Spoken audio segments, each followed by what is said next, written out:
Kisah pertemuan Nabi Musa alaihissalam dan Nabi Khidir alaihissalam. Kisah ini bermula saat Nabi Musa ditanya oleh kaum Bani Israel tentang manusia yang paling alim di muka bumi. Dijawab oleh Nabi Musa, tidak ada lagi yang paling alim di muka bumi selain aku. Akibat jawaban itu, Nabi Musa ditegur Allah. Tak hanya itu, Allah juga menurunkan wahyu kepadanya, sesungguhnya, aku memiliki seorang hamba di pertemuan dua samudera yang lebih alim darimu. Nabi Musa menjadi penasaran, wahai Tuhanku, bagaimana aku bisa bertemu dengannya? Allah menjelaskan, bawalah olehmu seekor ikan. Lalu simpan dalam keranjang. Di mana ikan itu menghilang, di sanalah hamba itu berada. Hamba dimaksud tak lain adalah Nabi Khidir alaihissalam. Nabi Musa mengambil seekor ikan lalu memasukkannya ke dalam keranjang. Setelah itu, dirinya berangkat ditemani seorang pemuda muridnya yang bernama Yusya ibn Nun. Tibalah keduanya di sebuah batu besar. Tetapi bermaksud untuk merebahkan kepala sejenak, keduanya justru tertidur. Sementara ikan yang ada dalam keranjang mulai meronta, hingga akhirnya keluar dan terjatuh ke lautan. Kejadian ini pun diabadikan dalam Al-Quran dalam surat Al-Kahfi, lalu ikan itu melompat dan mengambil jalannya ke laut. Ketika Nabi Musa terbangun, kawannya lupa mengabarkan kepadanya tentang keberadaan ikan. Keduanya justru melanjutkan perjalanannya selama sehari semalam. Keesokan harinya, Musa baru berkata kepada muridnya, bawalah kemari makanan kita, sesungguhnya kita telah merasa letih karena perjalanan kita ini.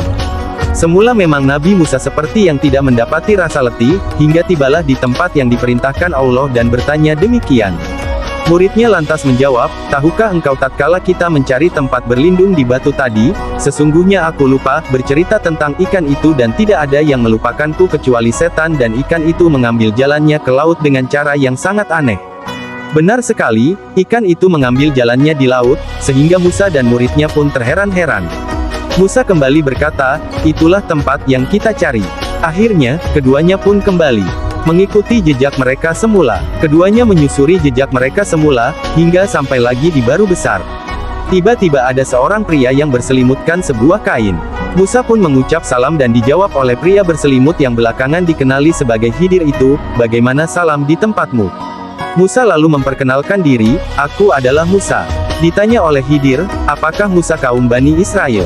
Musa menjawab, benar, aku menemuimu agar engkau mengajariku sebuah ilmu. Kemudian, Musa meminta izin untuk mendampingi dan mengikuti Khidir. Namun, keinginannya itu diragukan oleh hamba saleh itu, sesungguhnya kamu sekali-kali tidak akan sanggup sabar bersamaku, wahai Musa, sebab aku memiliki sebuah ilmu Allah yang telah diajarkan kepadaku, namun tidak engkau ketahui. Begitu juga engkau memiliki ilmu Allah yang telah diajarkannya kepadamu, tetapi tidak aku ketahui.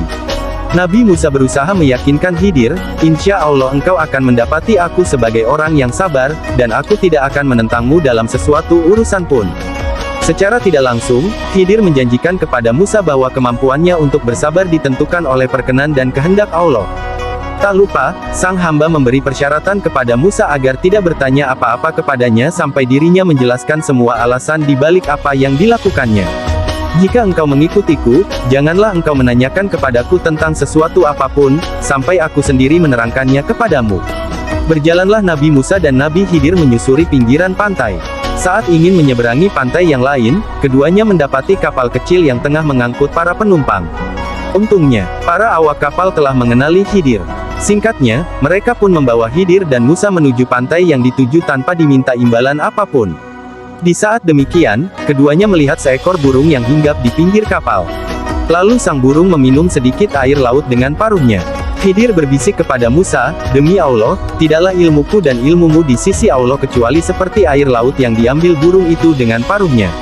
Saat keduanya berada di dalam kapal, Nabi Musa merasa heran luar biasa karena melihat Khidir melubangi kapal tersebut dengan melepas salah satu papannya. Musa pun lupa dan ingkar akan janjinya. Dalam pikirnya, setiap kerusakan di muka bumi adalah kejahatan. Dan kejahatan lebih berat lagi karena dilakukan kepada orang-orang yang telah berbuat baik kepada dirinya.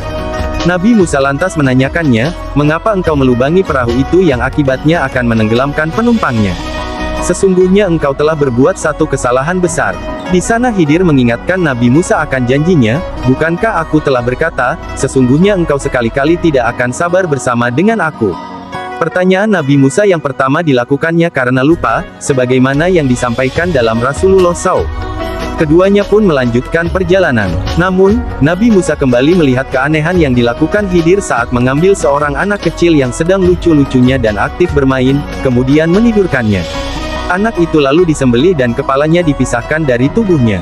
Melihat hal itu, lagi-lagi Musa tak mampu bersabar. Ia kembali mengingkari janjinya. Padahal, dirinya tahu akan janji yang telah disampaikannya. Mengapa engkau membunuh jiwa yang bersih, bukan karena dia membunuh orang lain? Sesungguhnya engkau telah melakukan suatu yang mungkar. Nabi Khidir pun melontarkan teguran yang sama kepada Musa, bukankah aku telah berkata, sesungguhnya engkau sekali-kali tidak akan mampu sabar bersamaku. Di sini Musa pun menyadari jika dirinya tidak akan mampu lama-lama menemani Khidir, sang hamba yang saleh itu. Ia tak kuasa melihat setiap kejadian yang dialaminya, sementara dirinya terdiam. Keadaan itu kembali kepada dua hal. Pertama, kembali kepada tabiat Musa. Sebagai sosok yang berjiwa pemimpin, Musa mungkin sudah terbiasa kritis atas setiap apa yang telah dilihatnya. Di saat yang sama, ia tidak terbiasa berdiam diri ketika melihat perkara yang tidak disukainya. Kedua, syariat Musa tidak membenarkan pembunuhan terhadap seorang anak, kemudian membiarkan pembunuhnya, bagaimanapun keadaan pelakunya.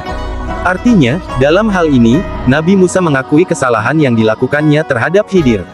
Karenanya, ia kembali meminta kesempatan yang ketiga dan berjanji, jika kembali bertanya sesuatu, dirinya berhak untuk berpisah dan ditinggalkan Khidir.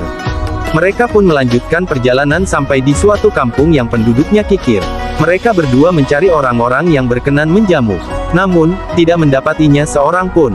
Meski demikian, Khidir tetap memperbaiki sebuah dinding rumah di kampung tersebut yang nyaris roboh. Lagi-lagi merupakan perkara aneh. Mereka diketahui sebagai kaum yang kikir, namun Khidir mau memperbaiki dinding rumah mereka tanpa mendapat imbalan apapun. Disinilah Musa sudah memilih untuk berpisah dengan Khidir. Hal itu ditunjukkan dalam pertanyaannya tentang alasan mengapa Khidir mau memperbaiki rumah para penduduk kampung itu tanpa imbalan sedikit pun. Padahal, dari mereka tidak ada yang mau menyambut dan menjamu. Seandainya, Musa bersabar dalam mendampingi Khidir, tentu Nabi Musa akan mendapatkan banyak keajaiban dan rahasia yang dialaminya. Sayangnya, Nabi Musa memilih berpisah setelah Nabi Khidir menjelaskan rahasia di balik semua yang dilakukannya.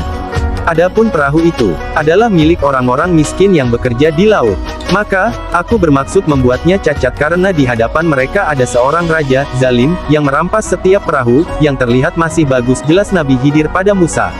Adapun anak yang aku bunuh itu, kedua orang tuanya mukmin dan kami khawatir kalau dia akan memaksa kedua orang tuanya untuk durhaka dan berbuat kufur.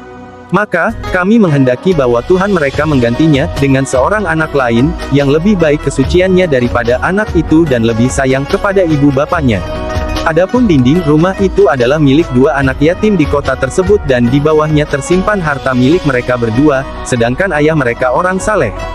Maka, Tuhanmu menghendaki agar keduanya mencapai usia dewasa dan mengeluarkan simpanannya itu sebagai rahmat dari Tuhanmu. Aku tidak melakukannya berdasarkan kemauanku sendiri. Itulah makna sesuatu yang engkau tidak mampu bersabar terhadapnya.